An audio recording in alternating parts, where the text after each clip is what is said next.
নমস্কার বন্ধুরা, তোমরা সবাই কেমন আছো? আশা করছি সবাই খুব ভালো আছো। দেখো, এই যে ছোটো ছোটো ট্যাংরা মাছ, এই মাছটা আমি রান্না করব। মাছটাকে ভেজে নিচ্ছি। মাছটা ভাজা হয়ে গিয়েছে। মাছ ভাজা কড়াইতে আবার সর্ষের তেল দিয়ে দিয়েছি, দিয়ে দেবো পেঁয়াজ কুচি।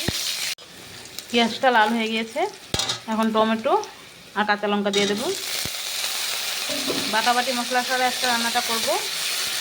দেখো, টমেটোগুলোকে গলিয়ে দিয়েছি, এখন সবজিটা দিয়ে দেবো।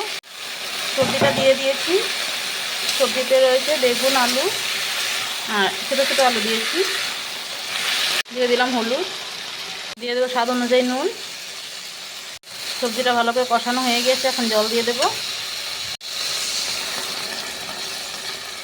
ঝোলটা ফুটে গিয়েছে, ভেজে রাখা মাছটা দিয়ে দেবো।